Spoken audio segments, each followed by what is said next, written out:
Hello students, welcome to Sagar Sharma classes.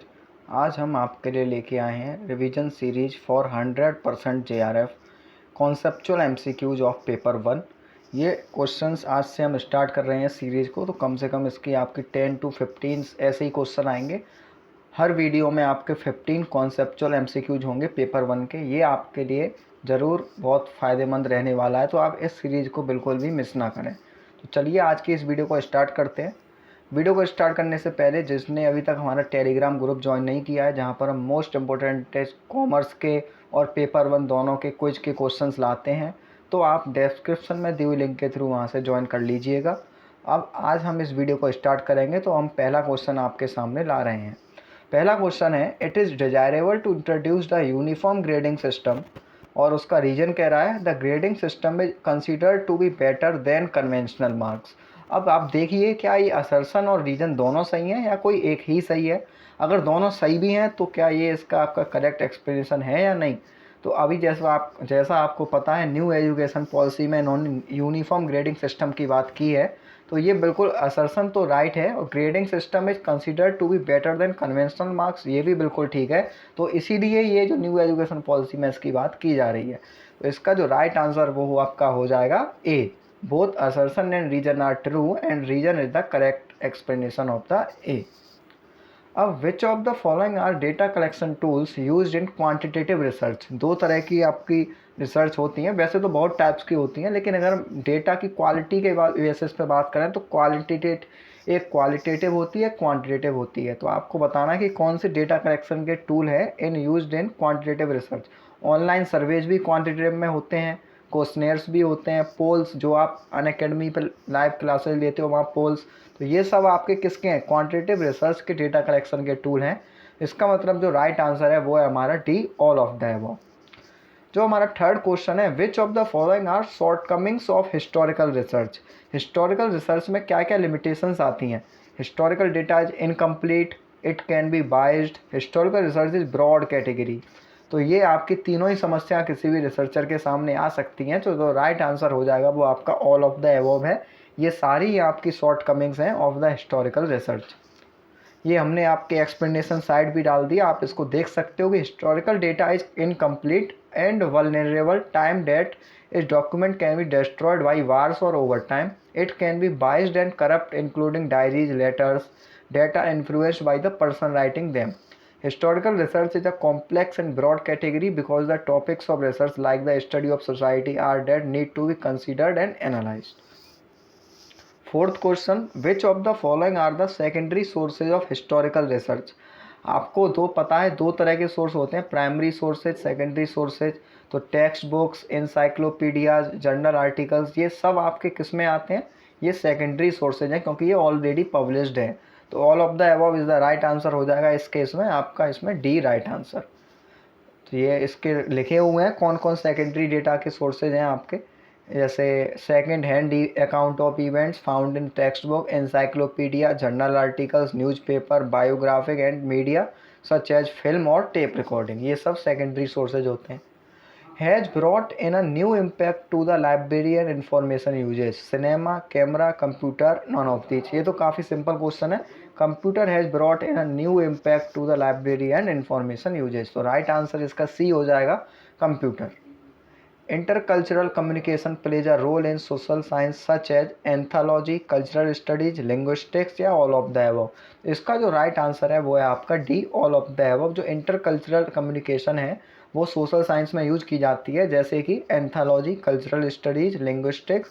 इसका मतलब D इसका राइट आंसर है। Next question, which of the following enhancing ecosystem services. इनमें से कौन सी आपकी इकोसिस्टम सर्विसेज को एनहेंस करेगी। National mission on sustainable habitat, national mission for sustaining the Himalayan ecosystem, national mission for a green India, या national mission on strategic knowledge for climate change. तो right answer है वो है आपका C, national mission for a green India. ये आपका follow करेगा enhancing ecosystem services. Eighth question, Kyoto protocols only binds developed countries and place a heavier burden. तो Kyoto protocol आपको पता है किस लिए है, It recognized that they are largely responsible for the current high level of GHG. GHG green house gases का जो emissions है उसको कंट्रोल करने के लिए क्योटो प्रोटोकॉल बनाई गई थी। तो इसमें जो भी आपके मेंबर कंट्रीज हैं ये उनको बाइंड करती है। तो इसका मतलब जो राइट आंसर है वो है आपका A is correct and R is the right explanation of A. In the Paris agreement temperature goal is to limit global warming is below 2 degree centigrade. तो आपको पता होना चाहिए 2 डिग्री सेंटीग्रेड ये आपका गोल फिक्स किया गया है इन द पेरिस एग्रीमेंट में। The Paris agreement is a legally binding international treaty on climate change. ये by the 196 parties at COP, जो आपकी COP हुई थी कॉन्फ्रेंस ऑफ पार्टीज, वो 21 इन पेरिस में हुई थी 21, उसको हम COP 21 के नाम से जानते हैं। और ये आपकी December 2015 and enter into force on 4 November 2016। Its goal आपको पता है कि to limit global warming to well to preferably to 1.5 degree Celsius compare to pre industrial level. 10 question, which of the following is called a tertiary education system.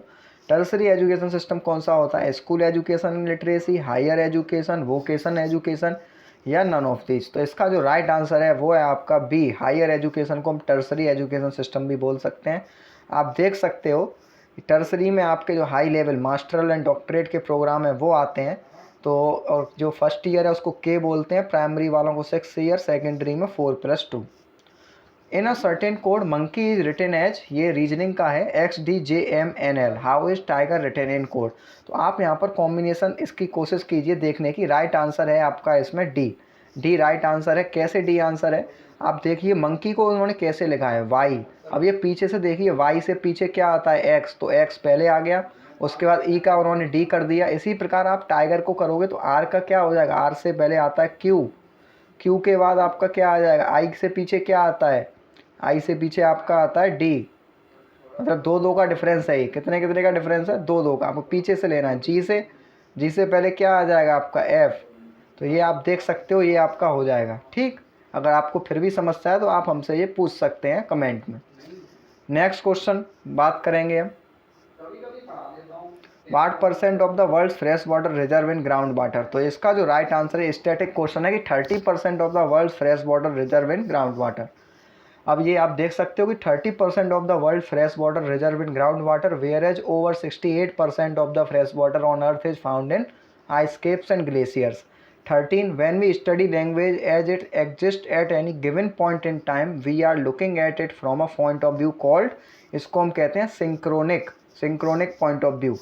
When we study language as it exists at any given point of time, we are looking at it from a point of view called synchronic। What % of 8.5 kilogram is 17 grams. तो ये mathematical का basic question है, 4th-5th class में ऐसे question कराए जाते हैं। इसकी कैलकुलेशन राइट आंसर 0.2% है। कैलकुलेशन मैंने लगा दी है, आपको पता है 1 kg में 1000 ग्राम होंगे, तो 8.5 में 8500, उसका आप इजीली परसेंटेज निकाल सकते हो 17%। तो राइट आंसर 0.2% आ जाएगा। Last question of the series, ये आपका ब्लड रिलेशन का क्वेश्चन है। इंट्रोड्यूसिंग प्रिया को इंट्रोड्यूस करते हुए नेहा कहती है, she is the daughter father of my uncle, कि यह मेरी बेटी, यह मेरे चाचा की पापा की बेटी की बेटी है। तो how is Neha related to Priya.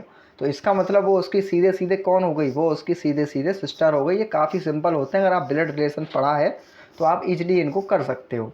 तो थैंक यू। ये आशा करते हैं आपको ये क्वेश्चंस काफ़ी पसंद आए हों, और ऐसे ही हम कॉमर्स की भी रिवीजन सीरीज़ लगाएंगे। तो कॉमर्स की भी आज शायद हम शाम तक वीडियो डाल देंगे। तो आशा करते हैं आपको ये क्वेश्चन पसंद आए होंगे। धन्यवाद।